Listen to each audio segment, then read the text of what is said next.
you remained on this channel and never ventured over to my main channel, then you probably haven't seen me in a couple of years at least. I stopped posting vlogs here. I started posting them on my main channel. This channel has sat dormant, and I always liked you guys more than the other. I miss this channel. I love this channel. I love the community here. Half of y'all are probably gone at this point. There might only be 17 people on the other side of this screen, but just know we're locked in, baby. Locked in. So I want to make this a book channel. Can we make that happen? And I've been kicking around this idea for so long that I keep getting hung up on how to start and yada yada. Here are my intentions with this channel. I want to do book-centered content. I want to do vlogs, but I want them to be like reading vlogs where I'm actually reading books throughout, and maybe we have a theme for the video. I want to get through my TBR, and I want to take you on this very torturous sort of adventure, because what was I thinking? I'm pointing at the dark area here. What was I thinking, and why wasn't I thinking is the real question here. I want to do book hauls once I'm done with all of this. I want to go back to actually getting the thrill of going to the bookstore and getting a haul of books. I want to unhaul. I want to organize. I want to just do bookish things because it brings me a lot of joy. And if you love it too, then together we're gonna have a blast. So without further ado, let's get into our first video on this channel in years. I'm gonna run through the last 20 or so books that I've read. Let's start with our thrillers. It's about half of what I read. They're so good. And you know what I like about thrillers? I guess much like romance actually, is that the author has a style and they tend to stick to it, so you kind of know what to expect. And I really think that was part of the reason that I really hated, loathed, I mean with just deep in my soul, just flames on the side of my, like, I hated that one book by Riley Sager. Midway through, he was like, I'm gonna do this now. And it was like, what do you mean? You've literally never done anything even remotely like that. What a cop-out. And the last time I said it, somebody was like, Sarah, you ruined the whole book. Did I ruin the book? Or did he ruin the book? Jury's out on that one. House of Glass by Sarah Pekkanen. I read this a couple months ago, so the fact that I remember anything about it is actually wonderful, because that means that, you know, it had some staying power. This was about a little girl and her family. So the little girl, she's 9 years old, she had witnessed the death of her nanny. So her nanny falls or is pushed out of the top window. I think it was the top window or I think it was a window. She dies. The little girl and her grandma are like in the garden or something, and they see it happen, and the mom and the dad are like going through a divorce. Things come up, as they do in these sort of domestic thrillers. We're trying to figure out like what's up with this little girl, right? Because the whole House of Glass, like the house cannot have any glass in it, because then you don't know what the little girl is gonna do, right? I love a thriller with a weird ass kid. I do. I like kids in books because kids are creepy and you don't know what they're gonna do. And you think like, it's just a child. What could this child possibly do, right? Like The Push by Ashley Audrain.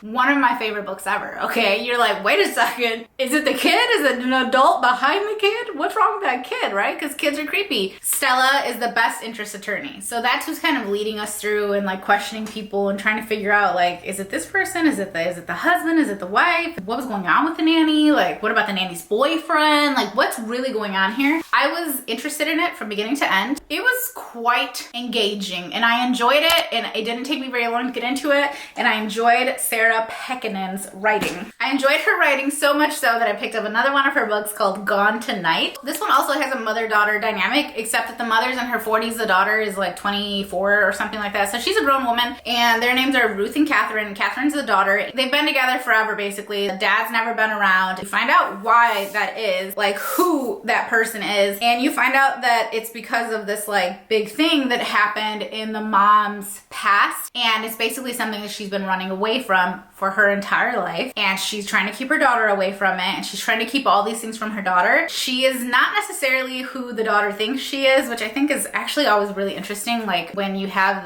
the you know, adult children kind of discovering who their parents actually really truly are, like seeing them in a different light. I liked the little uncovering this and uncovering that. Wasn't like obsessed with it, but I was entertained by it. It was good, but it wasn't great, but it was entertaining. This is a solid one, very easy to follow, not a lot of characters. I really appreciated that. It was entertaining. At no point was I like, oh, hurry up and end. Moving on to my girl Frida McFadden. I know I read another one of her books and I must not own it. So this is The Boyfriend, which was one of her newer releases. I've read a ton of Frida McFadden's books. I find them to be quite entertaining. I will say that with The Housemaid, that series, I read the first two. The first one I thought was great. I really enjoyed it. The second one I thought was basically the same thing as the first one, so I wasn't willing to give the third one a try. However, I talked to a couple of people that have read the third one, and they were like, yeah, you know, kind of more of the same. And the thing is, if you like Frida McFadden's writing and you like the twists and turns, she always makes you think it's something, and then it's not that ever. Oh, Frida, what? You're so crazy, girl.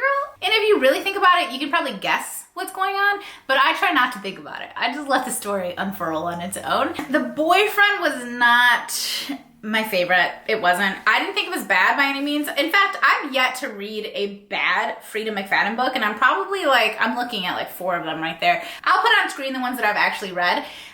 Overall, I'm very much entertained by them. My more recent favorite one was The Teacher, because of the very end. There was like this part that I was like, no, stop. No, that didn't happen. Are you for real? Like right at the end. And I like had an audible like, no. It was a good time, okay? It was like good to the last drop. That's exactly how I feel about Gone Girl too, by Gillian Flynn.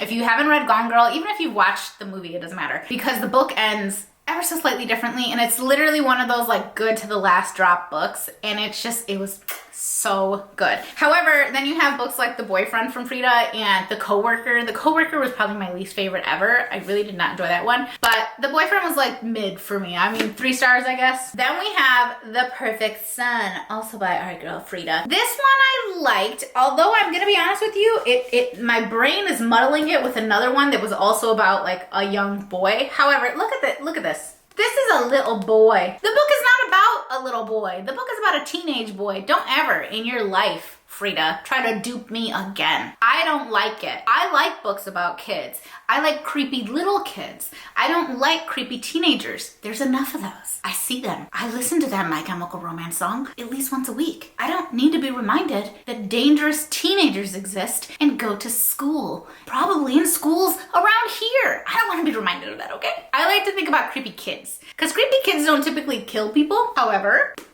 this was not about a little boy with mittens on his jacket, okay? This was about a teenage boy, and Mommy Dearest is like, well, I know there's something wrong with my son, because based on the things that have gone on in his life, I know there's something wrong with my son. A girl goes missing. Mommy's like, honey, I know it was you. Like, she doesn't want to be direct, but she's like, oh, shoot. My son straight killed this girl. Like, what am I gonna do? Then the dad is kind of like, it's fine, don't worry about it. And Mom's like, what do you mean don't worry about it? Like, have you not been here? You not realize what kind of son we have? What do you mean don't worry about it? I'm gonna worry about it. So she proceeds to do so, and he proceeds to not. And there are cops involved, obviously. They're trying to figure out where is this girl. Now the fun part is, we get the perspective of the girl. So we know what's going on with her while it's happening. You just don't necessarily fully grasp who's doing it or why. So this was fun because the perspectives kept me really entertained, and I was in it from the beginning. Frida can get you in it from jump, baby. She's gonna get you in it from jump. This I enjoyed. Just don't go into it thinking it's going to be about a little baby boy. It's not really. He's a teenager. Let me talk about my girl, Simone. Simone St. James, Murder Road. Okay, Simone St. James, she's special, but you have to like her style. She does paranormal books. Yes, real world exists. Everything is still very normal. You don't have to go into a whole nother universe. It's just like when you drive down Murder Road, you might get caught by the spirits and they might end up in the car and they might actually kill you. I don't know. Like maybe not, right? Maybe you can get away from them. Maybe you're gonna figure things out. Maybe you're gonna be able to solve some things by talking to those dead people or observing them and being like, hey, how did this happen? What happened, babe? Let me know. This is back in the day too. That's my favorite. I love when it's set like in the 90s and it can't just be solved with like a cell phone call somewhere. No, babe, those don't exist, okay? So this was set in the 90s, and I think April and Eddie, okay, they took a wrong turn. They're looking for a small resort town where they're gonna spend their honeymoons. They took a wrong turn. Oopsie. And they end up on Murder Road. Okay, so this road has these like dead hitchhikers basically. What ends up happening though is they actually see a real life, like real living girl. They pick her up because she clearly needs to be helped. They take her to the hospital. She dies. This is how the book opens. She dies, and they're like, I wonder if it has anything to do with you two outsiders who brought this girl here. Huh? Was it you? Were you guys the ones who tried to kill her and ultimately did? And they're like, why the hell would we bring her here if we were the one? We're literally just driving through, okay, dog? Like, we were just trying to do a good deed. This is why we don't do good deeds. So they were not having it. And then they start kind of digging into who these two people are. And the whole thing to me is a blast in a glass. I love Simone because she will send chills down your spine. Simone will freak me the F out. All of her books will have me like, can you turn the light back on? No, I'm still over here. Can you turn the light on? Thank you. And it will remain on for the next 3 days. Just know that. Simone will have me chilled to the bone. To me, she's like a brilliant writer. Like the way she just kind of gets me right there, gets me to believe what's going on, gets me to understand that there are still there's still rules, there's still logic, like all of these things still exist in her world. To me, that's important because I don't like when you deal with paranormal stuff and like anything can happen and everything makes sense. And I don't like that. Like I still need rules and regulations involved. So I enjoyed Murder Road. Not my favorite Simone St. James, however, a delicious read. I really did enjoy this. I've seen a lot of people talk about it and say like, oh my gosh, I liked it so much. Really? What was it that you liked? Because I really didn't enjoy it at all. This is about Evie Porter. Evie Porter has an assignment. She has a mysterious boss. Guess what his name is? Mr. Smith. I'm sorry, I've spoiled it for you. Mr. Smith? Come on. I don't know why I have gripe with that. It's truly irrelevant. But she has a boss. His name is Mr. Smith. He gives her these assignments. It's like, hey, go and marry this human being and have a whole life with them. And then we're going to figure out this secret or we're going to kill this person, whatever. These are like long cons. And she's in the midst of it and she's like trying to figure out, wait a second, is someone running a job on me? Am I running this job? Am I about to get killed for some other thing? Like, is someone else here? Like things start happening and she's trying to figure it out. And then she's trying to figure out who Mr. Smith is because she doesn't even know who this person is. Kind of, it all gets figured out obviously within the book. I just didn't like it. I didn't like Evie. I didn't like Ryan, her man. I didn't like the way the story went. I couldn't get into it. It was like a thriller that to me just wasn't that thrilling. This one was less about like, oh no, you gotta go and like someone's getting killed and who done it and da da da. It was like less like that and more like trying to uncover like the background stuff, like the people and who's really behind this and blah blah blah. It was less scary and more like, we have to get to the bottom of this, we need the records, what did you find it? But like, miss me with all that. I want somebody to die and then I want someone to figure out like who done it, and then maybe during that they done it, and then you don't know what. I want that. I want like spooky scary skeleton. I don't want like who's my real boss. Girls, I don't care who Mr. Smith is. He sounds lame. Riley Sager, I gave our boy another chance because I loved Home Before Dark. I don't know if it's because it was my first one with him or what, but I remember turning those pages and being like, oh my gosh. Like, and I was so excited and I just loved it so much that I just have read like 8 more books by Riley Sager and I've progressively become more and more and more disappointed by them.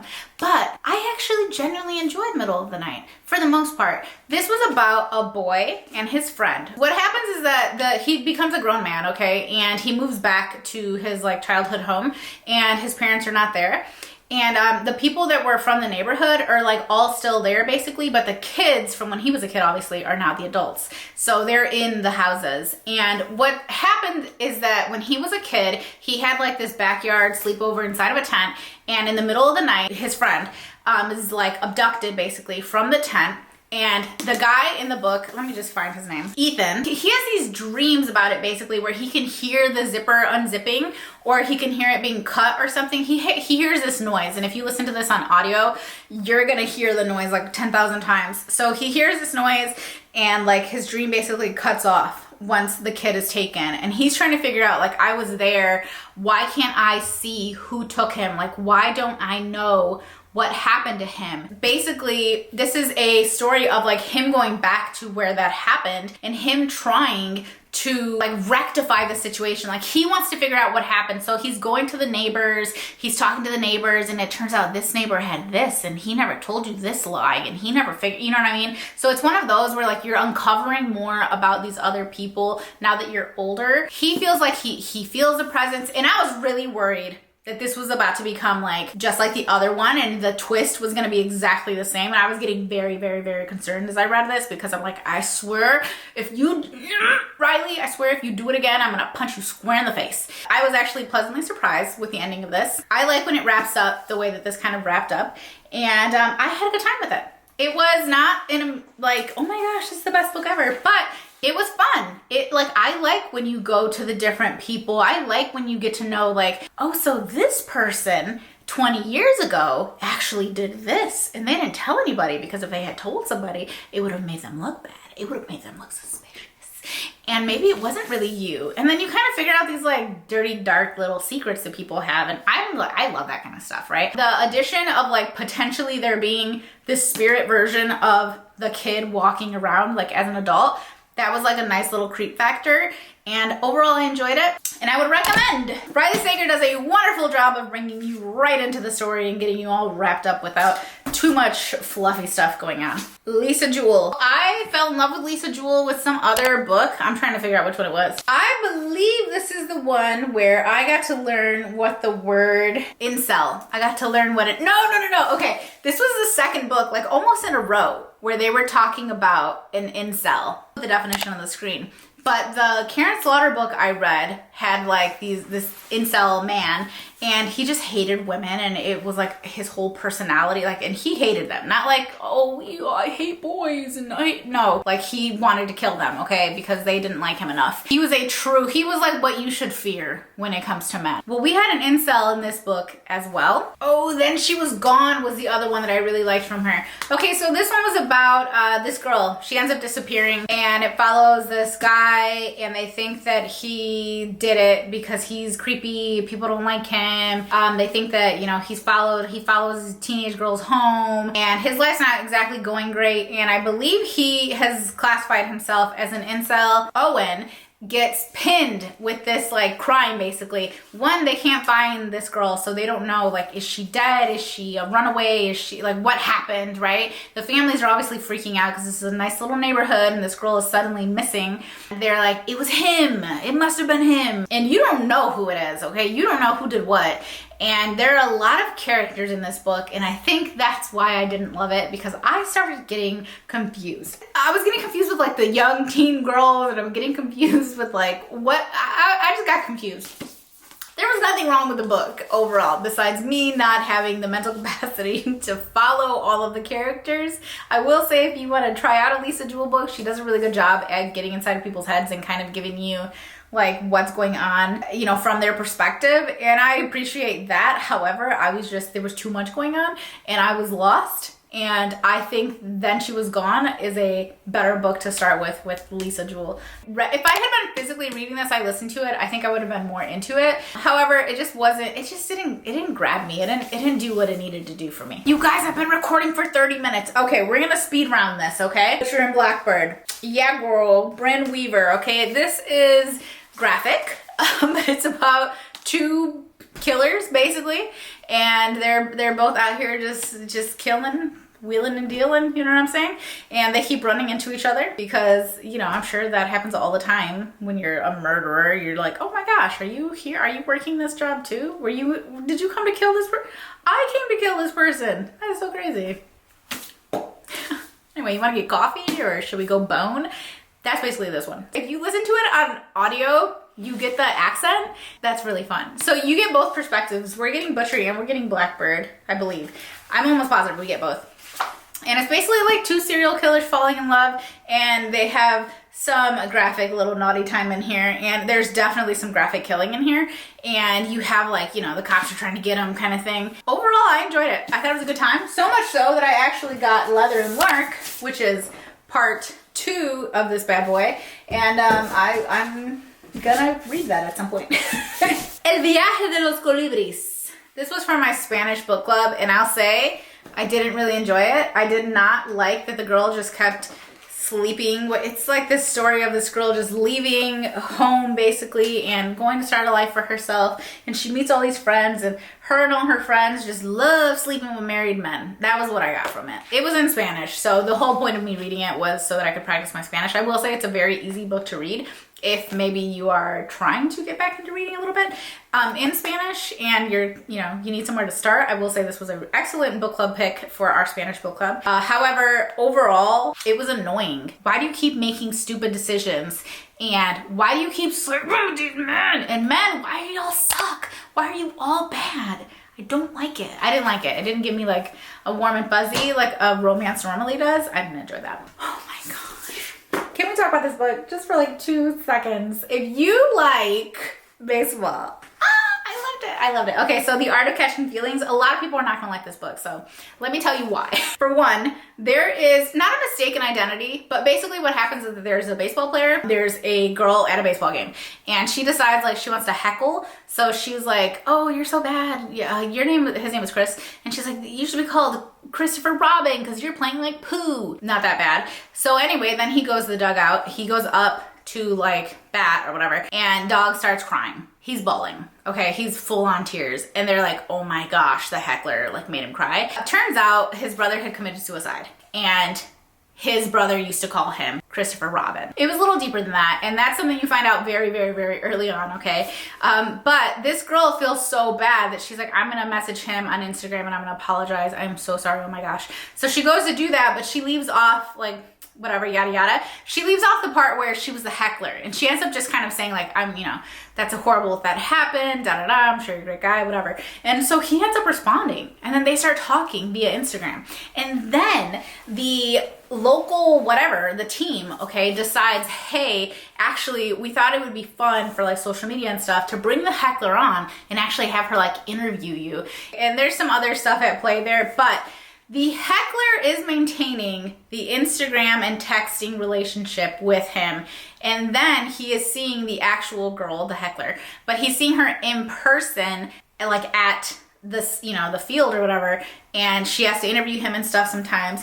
She can't like bring herself to just spit it out and say what happened and what the truth was. My favorite part of this is that you got to see them start their relationship. I love that. I love the digital exchange, probably because I've done that, right? So I love like the digital exchange, the early on, the how you talk to each other. Like I love that. Like I loved that in my own relationship. I was so obsessed with that, and I literally still have the LinkedIn messages to like go back and look at if I want to, and I just love it. So to me, like that tied with baseball, like we're talking about baseball is my favorite sport ever.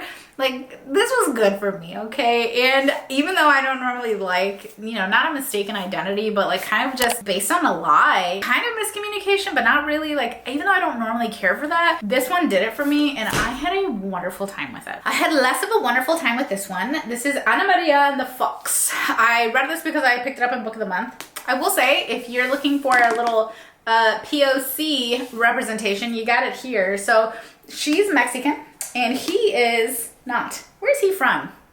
They're in England. Maria Luna has sisters, so I believe this is like a interconnected standalones type of series because I think her sisters get their own books. But she had to flee Mexico, and this is set like forever ago. She had to flee Mexico because they were like being invaded, and she goes and they all go, they're very rich, and they all go to England, and they're there to like kind of escape, but also they're kind of sticking their nose into politics a little bit there and trying to get things changed for the betterment of Mexico, the Mexican government. And that is very prevalent. Like there's a lot of politics in this book, and then there's the romance between Ana Maria and the Fox. So his last name was Fox, and it just didn't do it for me. I think it's because of all the political stuff. I didn't really care for it. I've read other ones like this. They're historical romance. Like you're taking me so far out of it, and I want to appreciate that, but I just don't. I don't care to read about like the revolution, you know what I'm saying? I mean, it was fun getting the perspective of like a Mexican girl. That was different. You don't get that very often. Back to the whites. So Nora goes off script. What even was this book? Annabelle Moynihan, or however you say it. I liked her other book, and so I was like, I'm gonna scoop this one. Of course I am. Yes. The Hotel Nantucket. I have that here. Oh, this is like Inception. Nora is a romance screenwriter. She writes like Hallmark movies, and she's going through a divorce, and she has her 2 kids. She had sold one of her screenplays or whatever to like a real big Hollywood kind of studio, and they were like, we're gonna make this a real movie, not no Hallmark movie. And she's like, okay. She had this like house thing in the back of her, I forget what the heck it's called, cabin type of thing or whatever. It's where she would write, okay? And anyway, so they have the actual real life actors that are gonna portray, it's actually the story of like her and her husband. And they have the actors come. And so just imagine like the most famous actor, period. Let's say this was the 90s, okay? And it's Tom Hanks, all right? Tom Hanks is in the house. He also has a little bit of a drinking problem, just a little bit. And he is suddenly like, hey, actually, could I just stay in your house for a little while? I just need to like get my life together. I just need to like vibe. And she's like, so you just want to stay in the house with like me and the kids? Or you want to like sleep outside in a little cabin thing? And he's like, yeah, if I could, like, I'll give you $1,000 a day. Would that be cool? And she's like, sure. Anyway, they end up falling in love, right? Sort of. She's going through this divorce, and the guy she divorces is a piece of crap, and he really doesn't care about his kids, and it was like very much like abandoning the family. And he used to just spend all her money, and like there were parts of it that I really like. I felt like I was like relating to her in her sort of separation and hatred sort of this relationship and of this man. And I felt like, okay, I see that. Like I feel for this character. But then there's like the relationship between her and Tom Hanks, if you will. No, absolutely not. Like, yes, he's good-ish guy, but also what the hell is even going on here? And why do you guys like each other outside of the fact that he moved into the house for a week? You're just falling in love based on that? Don't understand. And then he leaves, and then it's like, oh no, da-da-da. Anyway, no. I wouldn't recommend it. However, I would recommend her other book because I thought that one was a blast. Things We Left Unfinished. Somehow I finished this book and I don't remember anything about it. Oh, this was about a guy like having to finish a book that this famous, it's not even worth talking about. I wouldn't recommend it.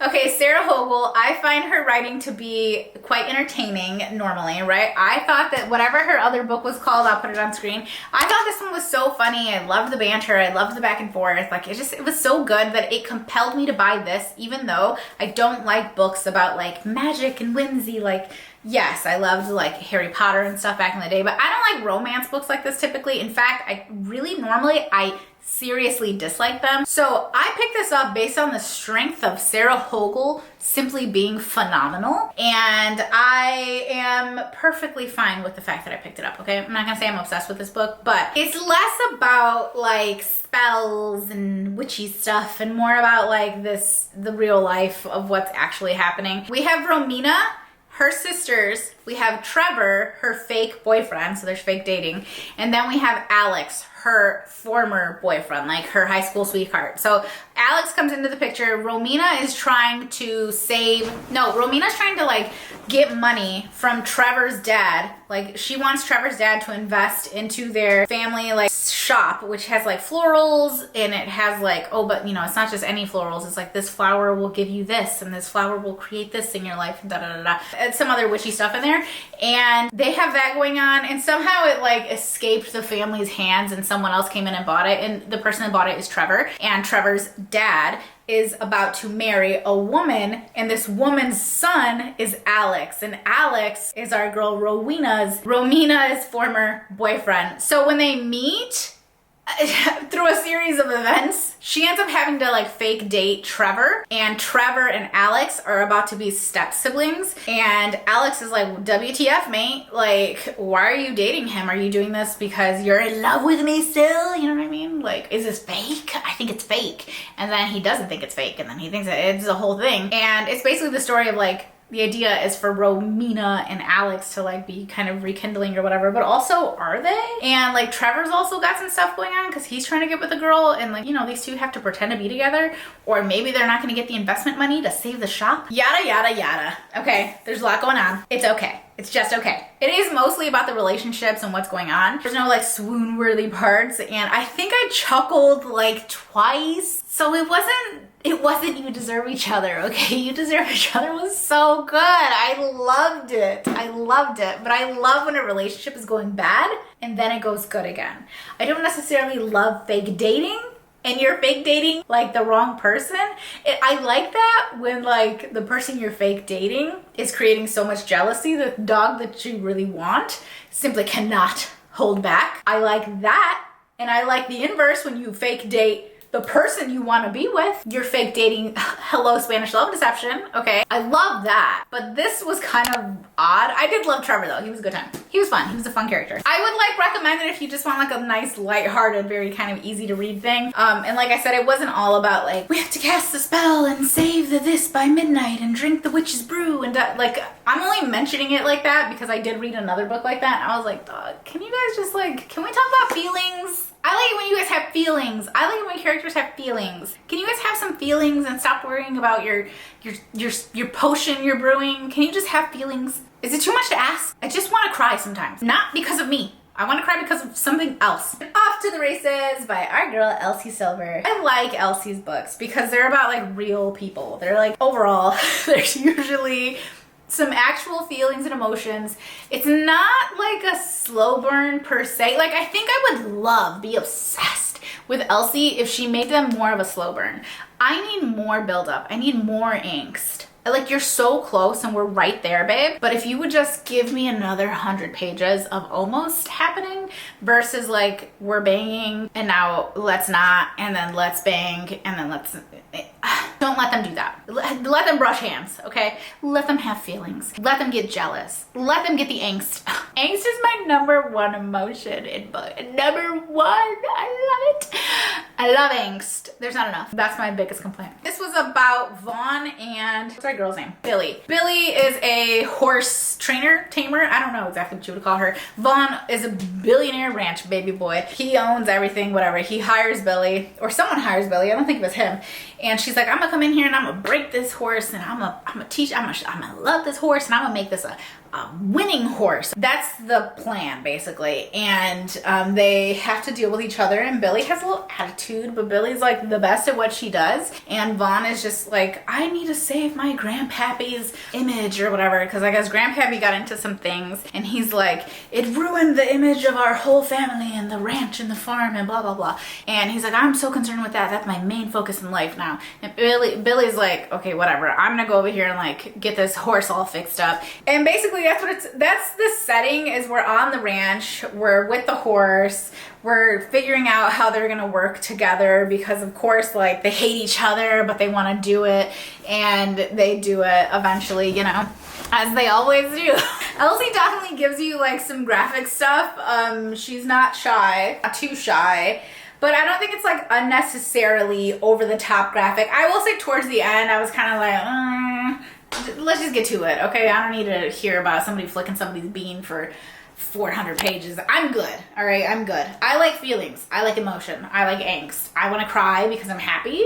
I want to cry because I'm sad. Once again, this video was like 1,000 years long, and now I don't know how the heck I'm ever going to edit it, but here we are. I'm sorry. I talk a lot. But if I do this more often, it won't have 20 freaking books in it. Oh my gosh. I never even got to this stack. We're gonna hit this really quick, okay? This was my book club book. It's Slaughterhouse 5 by Kurt Vonnegut. I would never have willingly read this. I did not personally enjoy it. I don't care about aliens from another planet. This was my brother Jeffrey's pick, and that should be enough. Let that be a thing. I read this because of Jeffrey. Let that be something that means something to you, because the books that he picks I would never read on my own. And it's not that I actually have like a gun in my head, but it feels like I do, like a water gun, okay? Like there's a very low risk in me not reading it. However, who wants to get their hair wet unnecessarily? Not I. The Tipping Point by Malcolm Gladwell. I read this one on my own. Again, the original Malcolm Gladwell book I read was a Jeffrey pick, but I saw this at a bookstore in Canada and I picked it up and I was like, I'm gonna read that because Essie Golden on Instagram, okay, we go way back to the blogging days. So I met her over 10 years ago, okay? I believe it was her. I'm almost 90% sure. She had posted this and she was like, this is a book she really liked. And I was like, oh, I'm gonna get that. And I got it. And guess what? It's not bad. It does talk about like how trends and stuff happen. It talks about how popularity of things go, etc. It's like it's a nonfiction book. And one thing I will say is it was very dated. So for Christmas, I had asked for Revenge of the Tipping Point, and my son got this for me, and I haven't read this one yet, but this is a lot newer, and so I think that's going to be really interesting. But the little tagline on this is like how little things can make a big difference. I've always been interested in marketing and things like that. especially being in this job, I like to know what causes change and what trends have occurred and what someone learned from them. And then I have these two books, The Wedding People. The fact that I almost got through this video without mentioning this, crazy, okay? Because I loved The Wedding People. Not everyone is gonna like this book. This woman goes to this hotel and she's gonna kill herself, okay? She's done. She's done. You find out why, you find out everything. She's done. She said, this is my last night. I'm about to have this big, delicious ass meal. I'm gonna stay in this hotel that I have always dreamt about staying in, and I'm gonna die, okay? And this is how I'm gonna do it. And that's it, okay? But when she gets there, she realizes that there's a wedding. And she is literally like the only guest that is not attending the wedding. So the wedding people are the people that she's surrounded by, and she gets to know the wedding people. And even more than that, she gets to know the bride, because the bride is like, you better not kill yourself here, because she's very open with it. She's like, you better not. You are going to ruin my $1 million wedding. You better not, okay? And you want to hate the bride because like this woman wants to die, and instead of saying like, hey, what's wrong? Are you okay? Can I help you? She's like, don't you ruin this for me. Die some other day. Like, so you want to hate her, okay? Because like, what a piece of shit, right? Well, they're real. Not real, because like, I don't think people really go around talking to each other like this, but they are. Like, they're not, I don't even know how to say it. It was good, dude. I had such a good time with this because it was looking at a really dark topic, and it was very open about it. And like, obviously she doesn't like just show up and kill herself the first day, but that is still a theme throughout the book. You meet the different people that are in the bride's life. You meet the parents, you meet the groom, and you see how everyone's kind of like, how everything is connected, and you get to know everybody. And I just loved it. I did. This was not a happy-go-lucky book. There is some romance in it. Like, that's not necessarily the point, but there is like a budding sort of relationship. And I actually really liked how it ended, because I thought like, yeah, don't give me a cookie cutter bubblegum cutie pie ending. Just be a little more real than that. And it still was like cutie pie, but it wasn't like cookie cutter cutie pie bubblegum, okay? It wasn't all three. It was just one. I liked it. But if you don't want to hear about somebody who wants to kill themselves for X, Y, and Z reason, probably avoid that one. Although I will say the book was not like depressing personally, but I'm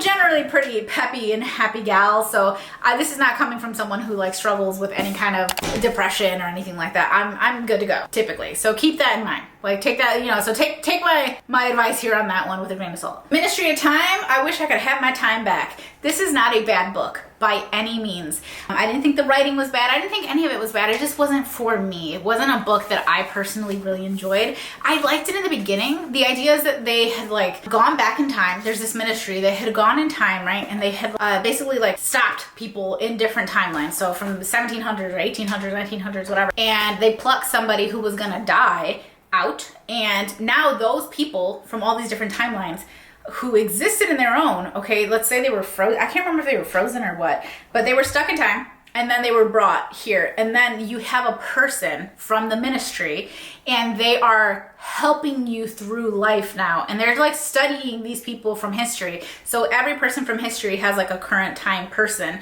and you live with them and you're with them, and they're observing you and they're reporting back on you and they're reporting to the ministry, and there are rules, and they're teaching you about what's going on in life, and they're teaching you about like what's happening in the world, and they're telling you about these really horrific historical events. They're telling you about what happened to the people that you knew and how they died and why they died. And it's like a lot to take in, and a lot of it is about the ministry and what's happening at the ministry and why did we do this and what is it that we're like looking for. I did love the little twist at the end where we figure out like who certain people are, basically. I like that. I wasn't expecting it. Maybe if I had been paying better attention, I would have, but I wasn't expecting it, and I was like, oh, no way. Wait a second. That kind of makes sense. And there is some romance in here as well. Some lovin', okay? There's a little lovin' in here, but it was well written, I would say. It just wasn't like my thing. I don't want to go back in time, and I don't care about like political, not political, like, it's not even political. It's like, if Harry Potter had just been about the Ministry of Magic, I probably wouldn't have liked it. Like, if I hadn't waited for 7 years for Ron and Hermione to kiss, I probably wouldn't have kept reading that book. You know what I'm saying? Like I wouldn't have read that series if that wasn't like a very minor little subplot. Like I need feelings, as I've said before. I need to feel. I love love, okay? This, if it had more of that, if it was like, and it's in here, but it wasn't quite enough for me. It was too much about like, and I have to tell him about the Holocaust. How does one just tell someone about that? Like, and I have to tell them about 9/11, and I have to tell them about every horrific thing that's ever happened. And then and I have to, they don't even have time to process. Like, okay, now that you know that, let me tell you the next horrible thing. Let me tell you the next horrible thing. And here we go. Like, that's challenging. And then you want them to exist in this world. They don't know what a phone is, let alone what the internet is, or what these modern medicines are, or the fact that a woman even gets to live alone. Like, they don't know, okay? They don't understand. It's a good book. It just wasn't for me. I promise my videos are not gonna be this long normally. It's just, what are you gonna do? I haven't talked to you in years. You expect me to be short? Never. I'm 5'4", okay? Get with it. Anyway, I'm happy to see you. I can't wait to see you again. Mwah!